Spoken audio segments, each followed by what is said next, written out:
ఓం సాయిరామ్. మా ఈరోజు మనేముత్తూరులో ఉన్నటువంటి మన సాయి సేవా వృద్ధుల ఆశ్రమానికి పౌర్ణమి సందర్భంగా భోజనాలు ఏర్పాటు చేసినటువంటి వాళ్ళు ఎవరంటే సూలూరుపేటలో ప్రముఖ సేవకులు, అందరికీ సుపరిచితులు అయినటువంటి శ్రీ పొంగిటేపాటి గంగాప్రసాద్ గారు మరియు వారి సతీమణి అయినటువంటి శ్రీమతి కోమలి గారు. వీళ్ళు ప్రతి నెల కూడా పౌర్ణమి రోజు మన ఆశ్రమంలో చక్కని భోజనాలు ఏర్పాటు చేస్తున్నారు.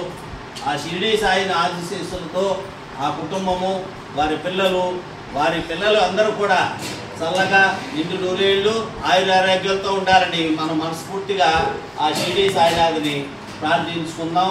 ప్రతి నెల కూడా వారి సహాయ సహకారాలతో మీకు అందరికి కూడా చక్కని భోజనాలు ఏర్పాటు చేయడం జరుగుతుంది. ఆ కుటుంబం నిండు నూరేళ్ళు ఆయురారోగ్యంతో మనస్ఫూర్తిగా కోరుకుందాం. ఈరోజు అదేవిధంగా ఈరోజు జరుగుతున్న అన్నప్రసాద సేవలో ఎంతోమంది భక్తులు కూడా పాల్గొని ఈరోజు మీకు అందరికీ అన్న వితరణ చేయడం జరిగింది. మీరందరూ కూడా షిరిడి సాయి ఆశీస్సులు ఉండాలి. మనం అందరూ మనస్ఫూర్తిగా ఆ కుటుంబానికి శ్రీ కొండేపాటి గంగాప్రసాద్ గారు మరియు కోమలి గారుల దంపతులకి, వారి కుటుంబానికి మన కృతజ్ఞతలు తెలుపుకుందాం. అన్నదాత సుఖీ భవ, అన్నదాత సుఖీ భవ, అన్నదాత సుఖీ భవ.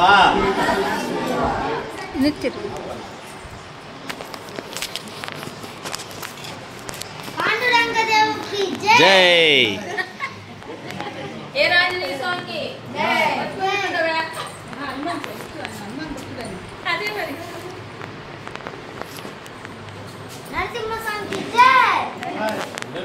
సరే మీ అమ్మ మనం తీసుకొచ్చి భోజనం పెట్టుతాము. ఓకే, మీ బాడీ పెడతామా?